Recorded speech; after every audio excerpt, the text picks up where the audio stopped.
제가 평일에도 영상을 하나 만들었었는데 CPI 전에는 영상을 만들지를 못했습니다. 개인적으로 말씀드릴 게 없더라고요. CPI가 잘 나오고 안 나오고에 따라 증시에 변화가 올 거란 영상을 못 만들겠더라고요. 지금 형성되어 있는 주가와 주가의 움직임은 어떠한 이슈가 있기 전에 예상을 할 수 있게 힌트를 주기도 하고 후에는 답을 해주기도 합니다. CPI 전에는 주가가 움직이지 않았으니 답을 듣지 못한 거죠. 그래서 이슈 전에 형성된 주가와 주가의 움직임으로 예상을 해보는 건데요. 지난 영상들과 멤버십 방송에서 했던 이야기를 같이 하겠습니다. 이 자리는 일반 투자자들이 이제 매수해도 되겠다라고 생각하는 지점입니다. 추세선 넘어주었고요. 51선을 넘어주면서 증시가 다시 안정권으로 들어왔다는 해석을 하는 지점이거든요. 그래서 일반 투자자들이 들어오는 자리로 해석을 하는 자리입니다. 기관들과 큰손들이 알고 있는 자리이기도 합니다. 모두가 아는 차트이니까요. 그래서 일반 투자자들의 매도보다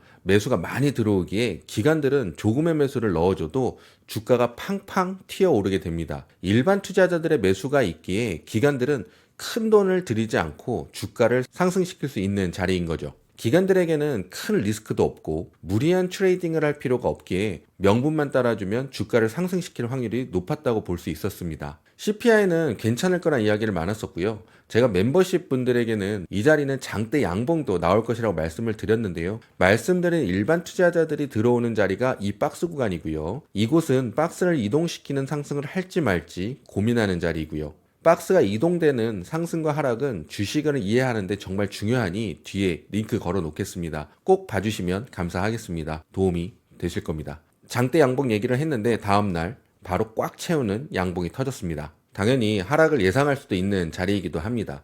기관들은 개미들에게 물량을 넘기려고 일반 투자자들의 매수를 끌어야 하기에 일반 투자자들의 매수가 들어온 자리를 이용해서 물량을 넘기기도 합니다. 하지만 상승 확률이 높았다라고 볼 수 있었는데요. 10년물 금리는 하락하고 달러 하락, 유가 하락, 이번 해에 금리 인하를 할 거란 이 기대감도 올라가고 바이백도 하고요. 경제가 아주 좋기 때문입니다. 당장은 하락할 이유가 없다고 생각이 들었습니다. 그래서 엔비디아도 좋은 상승이 나왔고 958달러 19센트를 찍었고 증시와 함께 눌림이 나오고 있습니다. 기술적 이야기는 뒤에 다시 하고요.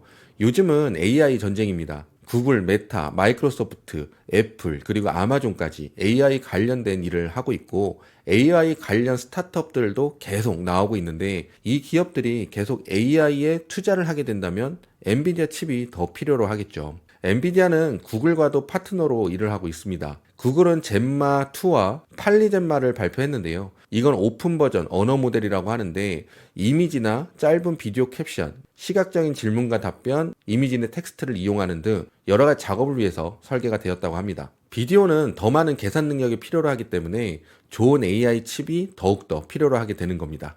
그리고 엔비디아와 구글이 협력한 클라우드 플랫폼도 나온다고 하는데요. 많은 사람들이 기대를 하는 부분이기도 하고요. 최근에 일본이 인공지능 인프라에 7억 4천만 달러 이상을 투자를 한다고 하고 일본의 기업들과 협력을 할 것이라는 이야기도 있었습니다. 젠슨 황은 일본을 방문하고 가시다 후미오 총리와 회동을 갖기도 했고요. 일본 정부가 보조금을 지원하면서 AI 슈퍼컴퓨터를 구축을 돕고 있는데 구글, 메타, 마이크로소프트 등 AI 기업들이 가만히 있지 않겠죠. 지속적인 엔비디아의 발전성과 필요하다는 부분을 이야기할 수 있을 것 같습니다. 엔비디아 목표 주가는 1000불 이상으로 조정된 곳이 많죠. 1000불을 넘어갈 것으로 저도 예상을 하고 있습니다. 하지만 CPI 발표 이후에 나온 상승으로 1000불을 넘어가길 바랬지만 어제는 눌림이 나왔는데요. 잠시 지난 영상 보고 갈게요.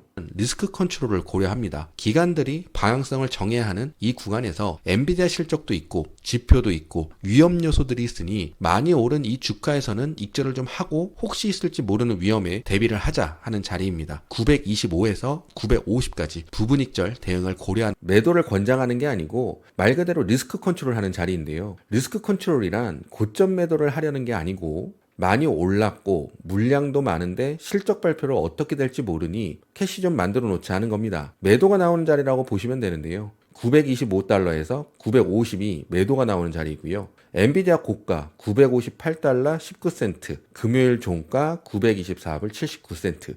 차트는 맞췄다를 판단하기보단 많은 차트 리스트들이 925에서 950의 매도가 나올 것이라고 봤을 겁니다. 약속이 된 자리니까요. 엔비디아는 움직임이 꽤나 있는 종목이잖아요. 그래서 925까지 내려온 건 걱정할 필요가 없고요. 1000불을 넘어가려면 주가가 950을 넘어가서 맴돌고 다시 내려오면 안 됩니다. 우리는 주가가 위에서 머무는지 확인하면 되겠죠. 그리고 지금 박스 하단이 925이기 때문에 925로 다시 올라와야 안정권으로 복귀가 되는 것이고요.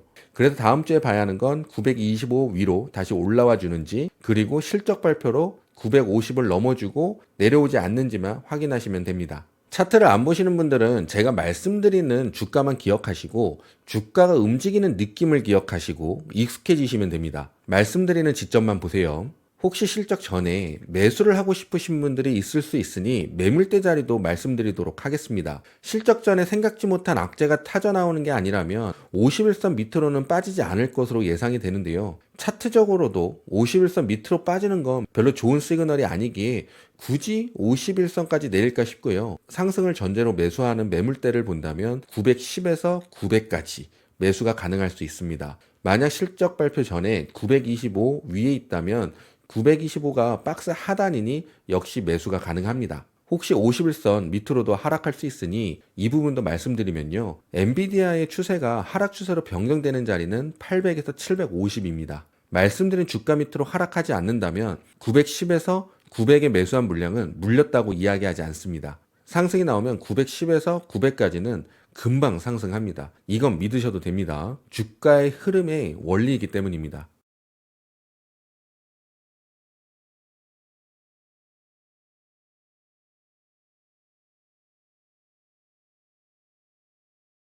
말씀드린 엔비디아의 주가들을 기억해 놓으시고 주가를 확인하시면서 느껴지는 부분들이나 감정들, 그리고 위에서 주가가 맴도는지 아래에서 주가가 맴도는지 느끼실 수 있으시면 굳이 차트를 보실 필요도 없고 주가의 움직임을 추적해 가면서 주식을 하실 수 있으실 겁니다. 그렇게 되면 매수 대응도 가능해지고 추가 상승의 분위기도 알아차릴 수 있어서 종목에 대한 확신이 생기기도 합니다. 매수하고 나서는 결과를 기다려야 하겠죠. 여러분들이 생각하시는 엔비디아의 방향성을 알고 싶습니다. 댓글로 실적 발표를 하고 난 후 그날 하루 만에 움직임이 어떻게 나올지 남겨주시면 감사하겠습니다. 주식은 혼자 하는 것이 아니기에 서로의 의견을 들어봐도 좋을 듯 합니다. 갇혀있는 주식을 하지 마시고 마음을 활짝 열어서 현명한 투자하시기를 바라겠습니다. 감사합니다.